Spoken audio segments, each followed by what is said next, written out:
예, 한판 브리핑 민동기 평론가 함께하겠습니다. 어서 오십시오. 안녕하십니까. 자, 오늘 첫 번째 소식은 너무나 마음이 아픈 소식이죠. 이태원 참사에서 생존했던 한 고등학생의 사망 소식이 있었죠. 지난 12일 오후 11시 40분쯤에요. 서울 마포구 한 숙박업소에서 10대 고등학생이 숨진 채 발견이 됐습니다. 일단 경찰은 극단적 선택을 한 것으로 추정을 하고 있는데요. 예. 이태원 참사 생존자로 지금 확인이 됐습니다. 현장에서 유서는 발견되지 않았는데요. 이번 10대 고등학생은 지난 10월 29일 이태원에 친구 2명과 함께 이제 방문을 했었는데 예. 사고 현장에서 이 친구들을 다 떠나보냈습니다. 그래서 당시 이제 이 10대 고등학생도 심각한 부상을 당해서 병원으로 옮겨졌고요. 예. 입원 치료를 받았다라고 하는데요. 뭐 교내 심리 상담도 받았고 매주 2차례 정신과 상담 치료를 받으면서 조금씩 복귀하던 그런 중이었다라고 하는데 근데 안타까운 지금 상황이 됐습니다. 일단 경찰 관계자는 유족 의사에 따라서 부검은 하지 않기로 했다 이렇게 입장을 밝혔는데요. 이번에 10대 고등학생이 숨진 사실이 알려지면서 추모와 애도 물결이 이어지고 있고요. 특히 참사 부상자, 유가족에 대한 정부의 세심한 관리가 필요하다 이런 목소리가 조금 나오고 있습니다. 예. 저희가 또 방송을 통해서도 굉장히 사후 관리가 굉장히 중요하고 또한 상담으로 도움을 받으시는 것들 방송을 통해 많이 말씀을 드렸었는데 참 너무나 안타까운 소식이네요. 자, 진 작가님 어떻게 들으셨습니까? 예, 안타깝다라는 말 너무 자주 쓰이지 않습니까? 뭔가 좀 예. 이런 경우를 일컫는 뭔가 다른 단어가 있었으면 좋겠어요. 근데 그 단어가 없기 때문에 그냥 안타깝다는 말밖에 못할 것 같은데 이걸 보면은 이 트라우마라는 게 이제 이렇게 강력한 거구나라는 걸 이제 새삼 우리도 깨닫게 되는 그렇죠. 거죠. 우리는 예. 난 살아남았잖아 하고 안도감을 느낄 것 같은데 실제 정작 죄책감을 본인은 느끼고. 죄책감을 느끼는 거죠. 친구는 죽었는데 나만 살아남았다. 음. 아무 죄책감 느낄 이유가 없는데 거기서 죄책감을 느끼는 것이고 심지어는 어떻게까지 생각이 되는 거냐면 나 때문에 저희들이 죽었다라는 생각까지도 이렇게 가게 되는 거 아니겠습니까? 그러다 보니까 이런 극단적인 선택을 좀 하게 된 건데 너무 안타까워요 정말. 이게 우리가 이걸 헤아려야 되거든요. 우리는 지금 간접적으로만 알 수 있는 거잖아요. 지금. 그러니까요. 네. 이거 근데 당한 분들은 어떻겠는가. 또 유족들의 경우는 이 또 참사 이후에 살았는데도 지금 지켜지지 못했다. 해서 더 지금 또 가족들은 그렇죠. 자책감이 큰 상황이기 때문에. 그리고 이게 겉으로는 회복되는 듯이 보였지만 네. 그 속은 그냥 썩어 들어간 거죠. 그냥 계속. 이 가족들은 또 마음이 어떠실지. 19인가? 열 몇 살짜리 그 10대 소년인데. 예. 자, 김 소장님은? 그러니까 제가 어깨를 다쳐서 정형외과 일주일에 2번씩 가서 치료를 받고 있는 상황인데 길만 나와서 지하철만 타면 옆에 지나간 사람들이 어깨를 툭툭 치고 지나가는 겁니다. 이게 거칠게 어깨를 부딪히고 가는 사람들도 있고 지금 온라인에 넘쳐나잖아요. 유명 인사들 뭐 권성동 의원부터 시작해서 5만 정말 세상에 듣도 보도 못한 욕설들과 비난들과 왜 갔냐부터 시작해서 놀러 간 사람들을 뭐 어쩌고 저쩌고 내가 가라 그랬냐. 잘난 사람들이 많잖아요. 그거 니들이 한 일인데 국가한테 책임을 묻냐라고 여기다 글을 싸지르는 사람들. 그렇게 해서 이 친구가 아무리 마음의 상처에 대해서 치유를 일주일에 2번 받고 나와도 핸드폰만 열면 세상 가득 저기에 찬 사람들을 만나게 되는데 예. 얼마나 힘들었겠습니까? 그만 2차 가해 옛날에 명단 공개 때 2차 가해 얘기하시던 분들 막상 유족협의회가 구성되고 나니까 미친 듯이 2차 가해들을 하고 계시는데 왜 여기에 대해서는 아무도 제지하지 않는 건지 정말 아무도 제지하지 않는 건 아니지만 하여튼 너무 안타깝습니다. 어제 제가 이제 페이스북에다가 이제 글을 올렸거든요. 예. 화가 나더라고요. 정말 이런 사람들이 페이스북 글이 막 올라오거든요. 피드백으로 올라오고 그 밑에 댓글들이 붙는데 그런 류의 댓글들이 붙고 상당히 많아요. 그거 보니까 분노감이 들고 예. 도대체 이 사람들도 도대체 인간인가? 음. 이런 생각이 들 정도거든요. 그러니까 정치에 환장을 해도 그렇지 어떻게 책임지지 않은 대통령한테 감정이입을 합니까? 자기가 될 수도 있죠. 자기 가족이 될 수도 있는 것 아닙니까? 이쪽에 공감을 못하고 왜 엉뚱한 데다 감정이입을 해가지고 그쪽하고 공감하는지. 정치에 환장을 해도 그 유분수지 어떻게 그럴 수가 있는가. 또 설사 그런다 하더라도 그걸 또 표현하고 공격하고 이건 뭔지 모르겠어요. 예. 자, 이런 가운데 우리가 또 생존자, 또 남아있는 생존자, 유족들을 위해서도 더 세심한 배려, 할 수 있는 일이 좀 필요해 보이는데요. 자, 민동기 평론가는 이 소식도 어떻게 들으셨는지?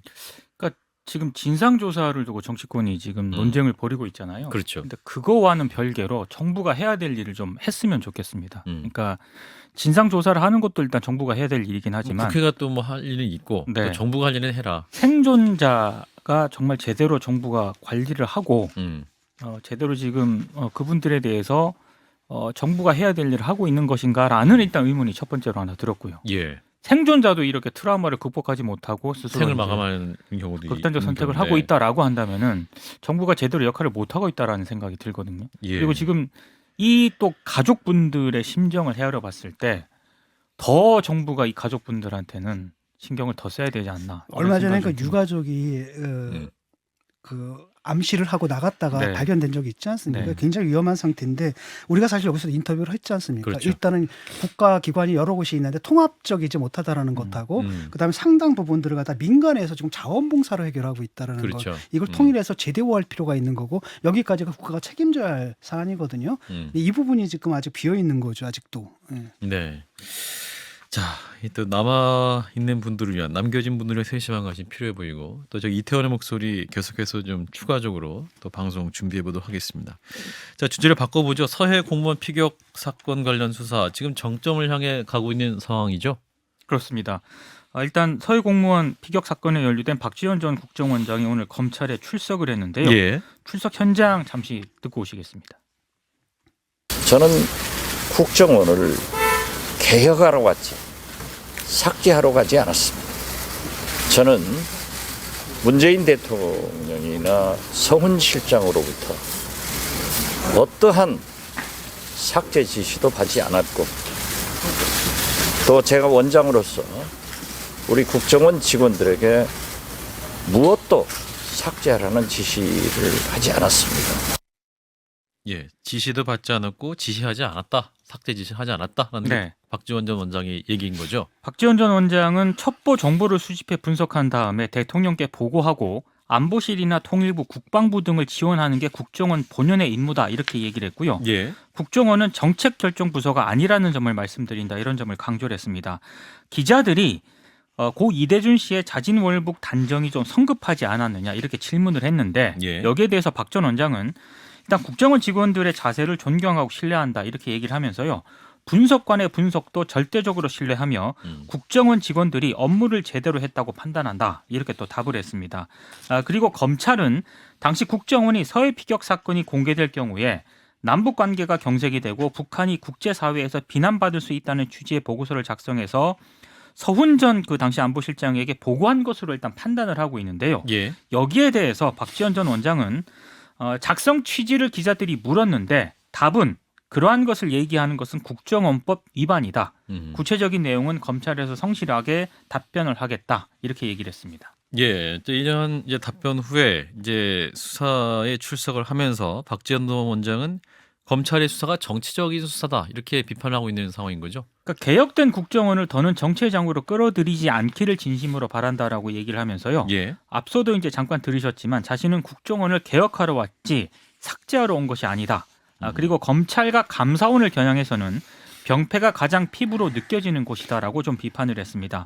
검찰이 오늘 조사에서 박지원 전 원장이 어느 정도로 첩보 삭제에 관여했는지 등을 일단 조사를 할 것으로 보이고요. 예. 그런 다음에 구속영장 청구 여부를 결정할 방침입니다. 어제 소환 조사한 노영민 전 대통령 비서실장의 신병 처리 방향도 함께 검찰이 검토할 것으로 보입니다. 예.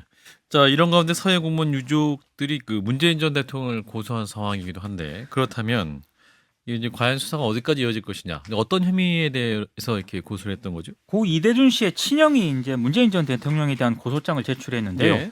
이대준 씨가 북한에 있다는 점을 인지하고도 북한에 구조 요청을 하지 않은 혐의, 이게 이제 직무유기고요. 예. 그리고 고 이대준 씨가 월북한 것으로 단정해서 발표한 혐의, 이건 허위공문서 작성죄 등의 이제 혐의입니다. 예. 그리고 국방부가 북한군은 이대준 씨의 시신을 불태우는 만행을 저질렀다, 이렇게 애초 발표 내용을 시신 소각 수정으로 추정으로 변경한 것과 관련한 혐의, 이건 직권남용이고 나머지는 명예훼손 등의 혐의를 이제 고소장을 제출했는데요. 예. 일단 이대준 씨의 형은 입장문에서 대통령은 안보와 안전을 지키는데 최선을 다했어야 한다. 누구의 대통령이었는지 의문스럽다라고 지적을 했고 문재인 전 대통령은 해경의 수사를 지켜보라고 했지만 조작으로 얼룩진 선택적인 내용을 공개를 했고 약속한 처벌은커녕 비웃듯이 관련자들을 승진까지 해줬다라고 강하게 또 비판을 했습니다. 예. 자, 이제 검찰과 박지원 전 국정원장의 주장이 엇갈리고 있는 상황이고요. 자, 관련 수사 상황 지금까지 어떻게 보고 계시는지 진 작가님부터 말씀 주시면. 뭐 법정에서 얘기가 돼야 되겠죠. 뭐 예. 수사는 충실히 받으시고 그 수사 과정에서 자기 입장 충분히 개진하시고 법정으로 가야 되는데 이게 전반적으로 보게 되면 좀 검찰의 그 주장들을 좀 봤거든요. 예. 좀 약간 논리적으로 약간 좀 비약이 좀 있지 않나라는 생각이 좀 들어요. 어떤 부분이죠? 그러니까 범행 동기도 좀 석연찮고. 범행 동기라면 삭제 동기? 그렇죠. 왜냐하면은 이게 뭐냐면은 남북 관계가 경색되고 북한이 국제사회에서 비난받는 취지의 보고서 이걸 쭉 내용을 읽어봤거든요. 예. 그러니까 일반적인 정세 판단 문건이에요. 예. 근데 이게 범행 동기를 구성하느냐? 그다음 또 하나는 뭐냐면 그렇기 때문에 피격 사실을 은폐하려고 했다는 건데 은폐가 안 됐잖아요. 발표했잖아요. 네. 그러니까 그럼 이거 뭐냐? 은폐 미수죄? 이건 또 뭐야? 그러니까 이게 이 국가 기밀을 이제 삭제했다는 건데 그 삭제한 자료 역시 원 자료가 아니고 그 복사한 어떤 맞습니다. 복제된 이게 자료 아니에요. 그러니까 이게 예. 그리고 은폐가 가능하냐라는 거예요, 사실은. 그러니까 은폐도 그렇죠. 가능하지도 않고 그다음에 사실상 은폐한 적도 없는데 이것 때문에 이걸 했다라는 것도 좀 이해가 안 되고요. 또 하나는 뭐냐 월북과 표류인데 이 차이가 뭔지를 모르겠거든요. 왜냐하면 월북을 했거나 표류했거나 북한이 사살하면 아무 차이가 없잖아요. 예. 그럼 그걸 통해 가지고 북한이 이제 당연히 세계적으로 비난을 받을 거고라고 한다면은 이것을 이렇게 바꾼다 그래 가지고 상황에 그 큰 변화가 있을 것 같지는 않거든요. 예. 근데 이게 무슨 범행 도구가 되는지, 그러니까 범행 동기가 되는지를 잘 모르겠어요. 예. 그다음에 이제 또 하나가 이제 구할 수 있었다. 당시 그 표류 부분인데 당시에? 이제 그 서훈 실장. 서훈 전 실장이 이제 낸 거에 따르면 북한에 감청 자료가 있다는 거 아닙니까? 예. 살아 있으면 구조하고 그다음에 죽었으면 놔둬라라는 거잖아요. 그러니까 예. 본인들은 뭐라고 생각했냐면은 북한에서 구조할 거라고 생각을 하고 그다음에 이제 신변을 어떻게 하면 넘겨받을 것인가 이쪽으로 넘어갔다라는 거죠. 예. 물론 그 판단 자체가 잘못된 나중에 오판으로 드러났지만 그 당시 속에서는 그 당시 상황 속에서 할 수도 있는 판단이란 말이죠. 그다음에 그 밖에도 무슨 조끼, 뭐 구명조끼 이런 중국 것들도 문서가 적혀 이거는 있는 뭐 중국 그 일이 뭐로 있어 적혀 있는. 6일 후에 이게 보고가 됐던 내용이고 예. 뭐 이래가지고 좀 앞뒤가 좀 안 맞는다는 느낌이 좀 들거든요. 예. 자, 김 소장님은 상황 어떻게 판단하시는지. 그러니까 뭐 서훈 전 실장에 대해서는 안보적으로 이런 판단을 했어야 되는데 하지 않고 결정을 이렇게 내렸기 때문에 실제로 군 당국이 제대로 움직이지 못했던 혐의까지 포함해서 영장을 치고 기소를 했던데, 그러니까 제가 누차 말씀드리지만 이렇게 되면 정권이 바뀔 때마다 여야의 변동과 상관없이 검사들이 다시 들여다보고 이거 정책적으로 이렇게 판단하면 안 되는데라고 하면 기소하는 겁니다. 그리고 자료 삭제도 계속 똑같은 얘기를 반복하는 것이지만 자료의 배포선이 싸이월드 기준으로 1총 공개, 2총 공개, 3총 공개한 것이 이거는 3총 공개해주고 1총 공개했어. 이건 처벌 대상인데라고 정하면 처벌이 되는 것이거든요. 예. 그럼 거꾸로 하면 그 다음 정권에 들어서 검찰이 왜 3총 공개를 1총 공개로 한 것에 대해서 기소를 했어. 이것도 범죄 행위인데 그럼 검찰도 기소하고. 그러니까 그 당시 있었던 안보적인 급박한 판단에 대해서까지 이런 식으로 법적 잣대를 검사들이 들이대는 것이 맞는가, 여기에 대해서 국민들이 굉장히 의아해하고 있기 때문에 박지원 원장이, 그리고 하나 또 볼 것은 국정원 1급 국정원 직업 27명의 전원 다 지금 보직 해임돼서 한 달 동안 물러나 있는 상태에서 고감도 감찰을 통해서 나온 내용이기 때문에 예. 박지원 원장 말고는 이 재판에서 박지원 편을 들어줄 사람이 아무도 없습니다. 그러니까 이런 안에서 검찰이 입증하지 못하면 이건 검찰이 무리한 기소를 했다라고 보여지는 것. 지금 누가 거짓말했는지는 법정에 가면 금방 드러날 일이라고 보는데요. 저는 박지원 원장이 거짓말을 할 수가 있는 상태는 아닌 걸로 보여집니다. 그러니까 정리를 하자면 일단은 범행 동기가 이게 논리적으로 성립하느냐라고 했을 때 저는 안 되거든요. 내 머리로는. 삭제라면은 네. 은폐할 이유가 명백하게 있어야 되는데 은폐가 안 된 것이고 사실상 은폐할 수도 없고 은폐할 발표도 수도 했고 그다음 두 번째로는 뭐냐면 그 효과 표류를 월북으로 바꿔놓는다 해서 뭐가 달라지느냐 그래서 정치적인 효과는 하나도 달라지는 게 없거든요. 예. 또 하나는 전제 조건인데 지금 사실은 표류인지 월북인지 단정할 수가 없어요. 월북이라고 단정할 수도 없는 거고. 그러니까 문제가 됐던 건 그렇게 단정할 수 없는데 단정한 게 문제고 내부적으로는 그렇게 정보 판단을 할 수 있다 치더라도 그걸 공표한 게 문제라면 문제인 거지. 예. 그렇다면 또 이게 또 표류냐? 이것도 아니잖아요. 확정할 수가 없거든요. 음. 근데 지금 검찰의 그 보면은 내부적으로는 표류다라고 판단을 내린 거예요. 근데 예. 그건 사실이 아니라 검찰의 해석에 불과하거든요. 근데 기소라는 건 사실에 기반해서 해야 되는 거지. 해석에 의거해서 할 수는 없는 거잖아요. 이게 그래서 이게 법리적으로 이게 성립 가능한가 이런 생각이 좀 그러니까 들어요. 다음 정부에 들어서면 검찰이 표류라고 판단한 것에 대해서 직권남용으로 또 기소를 하는 이 웃기는 일이 벌어지게 되는 거죠. 왜냐하면 예를 통일부하고 들자면. 국방부하고 또 뭡니까 해수부가 공식 입장을 세 부서가 다 동시에 바꿨거든요. 정보는 같았는데 그러면 입장이 자발적으로 바뀌느냐. 바꾼 건 아닐 거란 말이죠. 누군가 알겠습니다. 시킨 거고. 예. 얘기 또 일단 여기까지 하고 수사 상황 좀 지켜보고. 이어서 이제 윤석열 대통령의 문재인 정부 흔적 지우기 계속되고 있다라는 얘기가 나오는데 이번에는 그 건강보험이 타겟이라는데 무슨 말입니까? 그러니까 건강보험과 관련해 가지고요. 지난 5년간 보장성 강화에 20조 원을 넘게 쏟아부었지만 정부가 의료 남용, 건강보험 무임승차를 방치해서 대다수 국민에게 부담이 전가되고 있다. 어제 윤석열 대통령이 국무회의를 주재하면서 했던 얘기입니다. 예. 그러니까 문재인 정부가 2017년부터 환자가 100% 부담하던 3,800여 개 진료 항목에 단계적으로 이제 건보를 적용하는 문재인 케어를 이제 추진을 하지 예. 않았습니까? 네, 이로 인한 과잉 진료 등으로 건강보험의 재정 건전성이 매우 악화가 됐다. 그래서 이걸 개혁을 하겠다. 이런 취지를 밝힌 것으로 보입니다. 이미 손질 들어간 항목들이 뭐가 있을까요? 지금 뭐 보건복지부가 발표한 내용에요. 뭐 뇌라든가 뇌혈관 MRI 등에 대한 건보 급여 기준을 개편하는 그런 내용도 들어가 있고요. 그러니까 적용을 대폭 줄이겠다. 그렇습니다. MRI나 초음파 검사에 대해서. 그렇습니다. 그리고 일정 수준 이상 외래 의료를 이용한 사람은 본인 부담률을 높여서 더 비싼 진료비를 내게 하는 그런 방안을 또 추진을 하기로 했습니다. 그리고 이제 암과 같은 중증 희귀 질환자에게 낮은 본인 부담률을 적용을 해서 부담을 줄였던 산정특례 제도도 이제 좀 손을 보겠다 이렇게 방침을 밝혔거든요. 그러니까 전반적으로 개인의 어떤 그런 부담률을 조금 높이는 쪽으로 방향을 잡은 것으로 보입니다. 이 상황으로 보면 중증 희귀 질환자들은 치료비가 굉장히 많기 때문에 보험 혜택이 좀 필요하다는 게 좀 상식적으로 할 수 있겠는데 이제 본인 부담이 높아지는 방향으로 가겠다. 그렇습니다. 예. 예. 뭐 논쟁이 많이 있을 것으로 보이는데 이게 건강보험 개혁은 굉장히 또 어려운 문제인데 이게 잘 될 수 있을까요? 현재까지 상황은? 근데 이게 지금 법 개정 사안이거든요. 예. 건보개혁 같은 경우만 하더라도 건강보험법 등을 직접 손을 봐야 됩니다. 예. 지금 국회가 여소야대이기 때문에 예. 아마 입법 과정에서 충돌할 가능성이 굉장히 높고요. 특히 민주당 같은 경우에는 국민들 의료비를 국가가 대주는 게 왜 혈세 낭비냐 이렇게 또 비판을 하고 있는 그런 상황이고 그렇죠. 보건의료단체 쪽에서도요.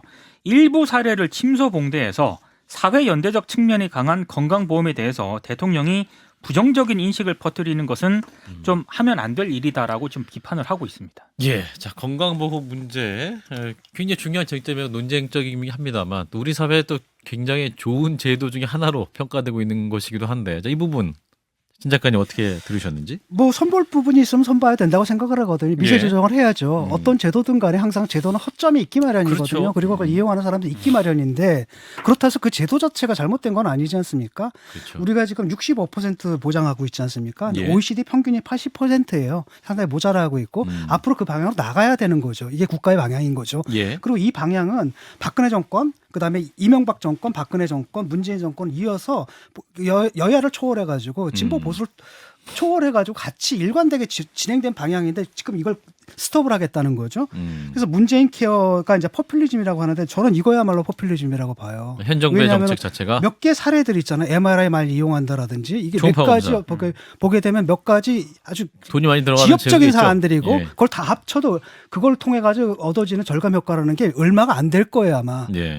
전체적으로 보게 되면 전체 예산과 비교해 보면 사실 무시해도 좋을 양일 텐데 이걸 가지고 전체로 포장을 해서 아예 안 하겠다. 그다음에 방향 자체를 완전히 돌려버리겠다라는 것은 사실 포퓰리즘이거든요. 거기다 중국인 이런 거 끼워놓고 예. 솔직히 말하면 중국인들보다 더 쓰는 게 내가 볼 때는 왜 옛날에 그런 거 있지 않았습니까? 왜 그 미국에 사는 교포들이 미국에서 하는 것보다 차라리 한국에 오면 와가지고 싸게 할수 관광까지 있나? 하고 이게 많은지 들어가지는 않거든요. 여기 약간 외국인 혐오도 좀 들어가 있는 것 같고. 그래서 이걸 아주 어떻게 보면 사실은 그 사소한 예들을 갖다가 전체적으로 부풀려 가지고 문재인 케어 자체가 포퓰리즘이고 잘못된 정책이다라고 얘기를 하는 거고, 그다음 건보 재정 악화의 진짜 중요한 원인은 고령화거든요. 이게 고령화로 인한 거고. 혜택이 필요한 분들이 그렇죠. 많이 계시기 라고 한다면 때문에. 이걸 그 지속 가능하게 만들려고 하면 여러 가지 방안이 있을 겁니다. 일단 부정수급자들 굉장히 많거든요. 예. 그걸 어떻게 잡아내느냐. 예를 들어 가지고 윤석열 대통령 그 장모도 그 혐의로 지금 뭐 재판받았던 거 아닙니까?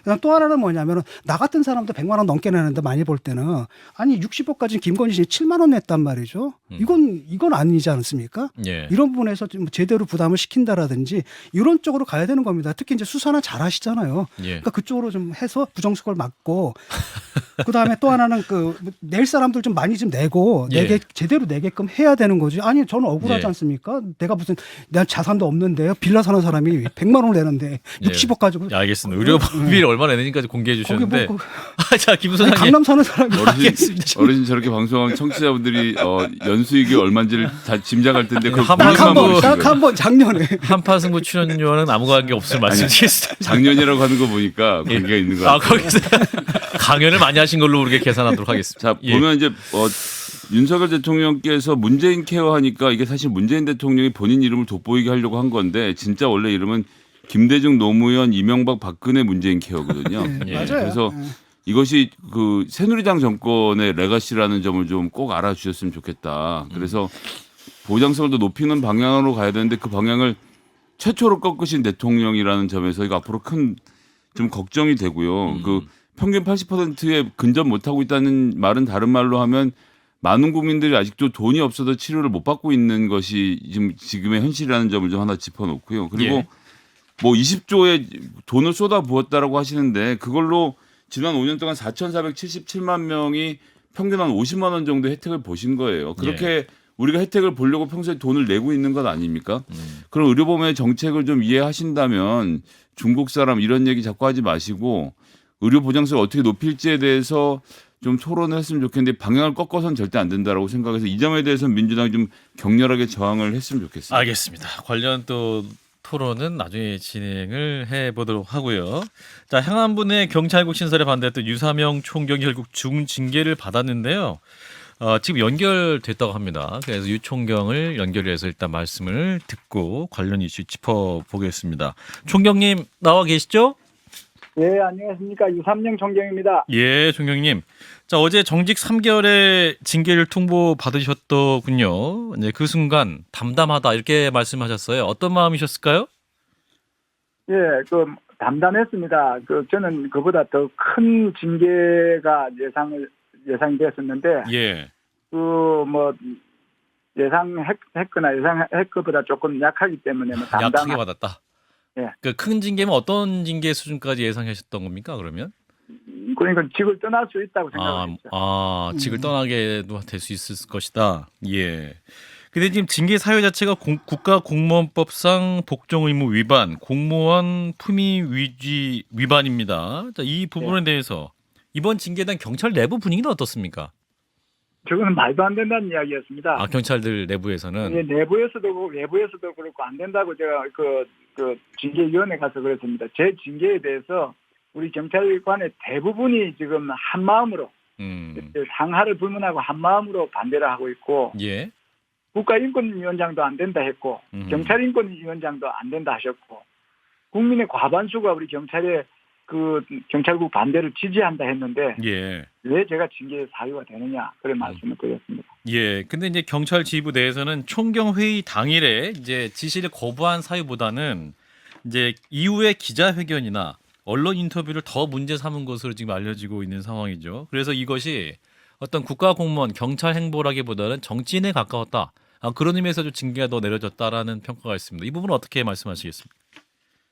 그러니까 이 지금 우리 경찰만의 문제가 아니고 경찰국 설치 이런 문제는 국민 인권과 관련된 겁니다. 예. 경찰국을 제가 반대하는 이유가 우리 경찰청이 행정안전부로부터 91년도 독립할 때 그 이전에 우리 경찰이 정말 내무부 행정안전부의 전신인 내무부의 잘못된 지시를 이행을 해서 국민을 힘들게 했지 않습니까? 그 반성으로 지금 경찰청이 독립이 되고 그래 왔는데 아무런 국민적인 논의 없이 법을 바꾸는 것도 아니고 대통령령 하나로 이걸 이제 원래 31년 전으로 이제 돌아가겠다. 안 회귀시켰다. 된다는 거예요. 이거는 국민의 인권과 관련된 거기 때문에 국민들이 예. 아껴야 되고 음. 그래서 제가 적극적으로 설명을 드린 겁니다.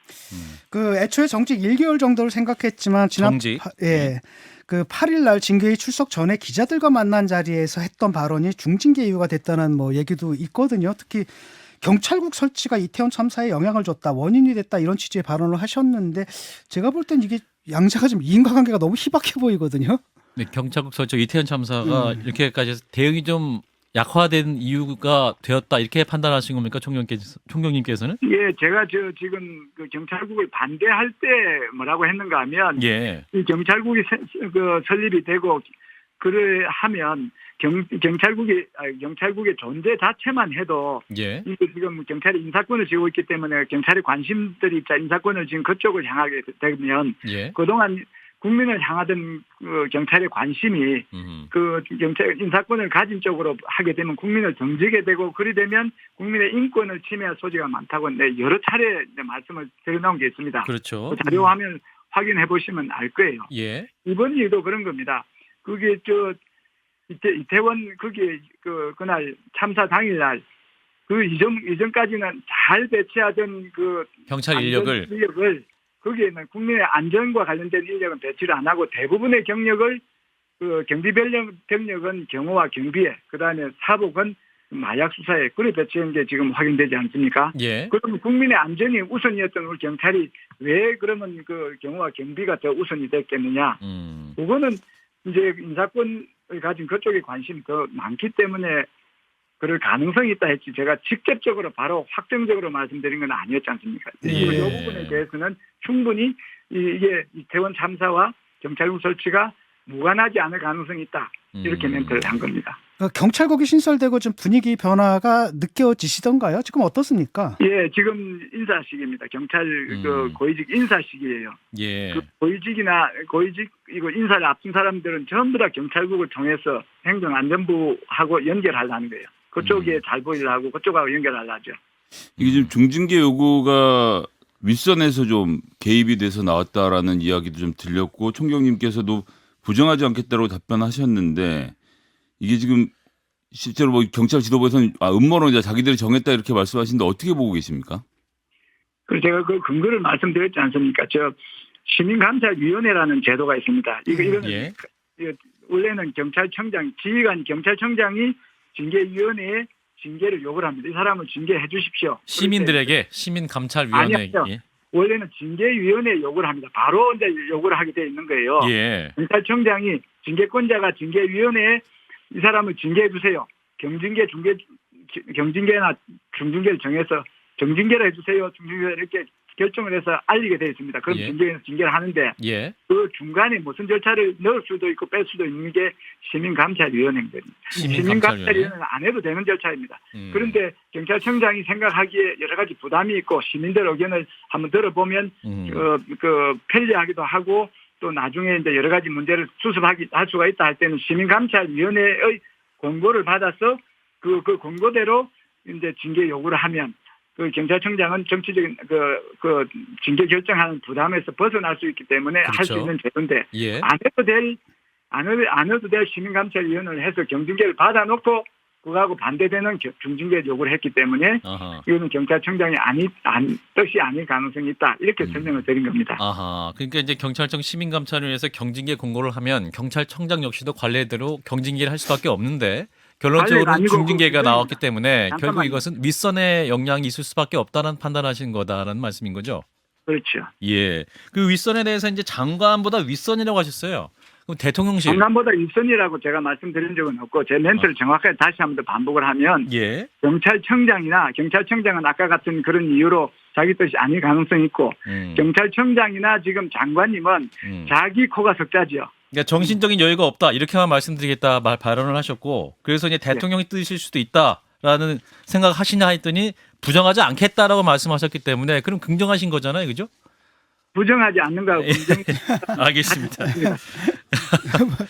예. 근데 이게 이제 현재 공무원 신분으로서 굉장히 좀 하기 어려운 말씀도 하시고 어떤 경찰 조직에서 말씀을 이렇게 내시는 상황 아니겠습니까? 총리님께 예. 이렇게까지 또 이렇게 경찰 조직을 대변해서 혹은 경찰 조직에서 말씀하시는 이유는 뭘까요? 국민들 앞에 좀 설명을 더 해주시면. 우리가 지금 사과를 드린 것도 그렇습니다. 제가 이제 사과할 자격이 있는지는 모르겠지만 예. 사죄를 꼭 드리고 싶었습니다. 제가 그날 정복을 입고 가서 사죄를 한 이유는 아하. 제가 이제 중징계가 요구됐기 때문에 중징계에는 파면이나 해임이 포함이 되는 거예요. 예. 그럼 기회가 없겠다 싶어서 저는 정말 우리 경찰이 정말 자랑스러운 경찰이 하루아침에 이렇게 후진국 스타일로 이렇게 바뀐 이 상황은 부끄럽기도 하지만 그보다 먼저 유족과 국민을 위로하기 위해서는 우리 경찰의 진심 어린 사죄가 먼저라고 생각을 했기 때문에 예. 거기 가서 그 사죄부터 먼저 드렸습니다. 제 징계에 대한 변명은 뒤로 하고요. 예.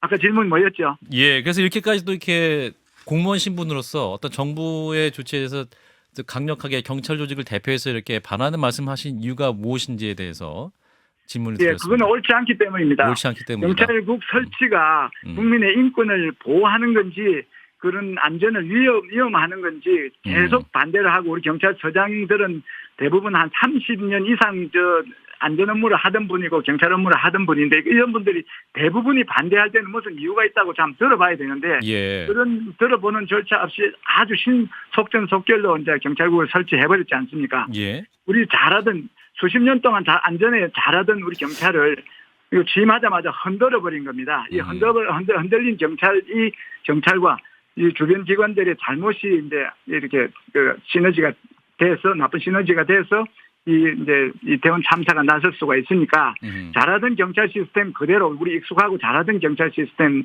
이대로 돌려주세요 하는 게 제가 이제 강한 멘트로 이야기한 이유입니다. 이번에 그 이번 중징계 불보고사를 밝히셨고 소청 심사 청구하실 예정이죠? 예, 맞습니다.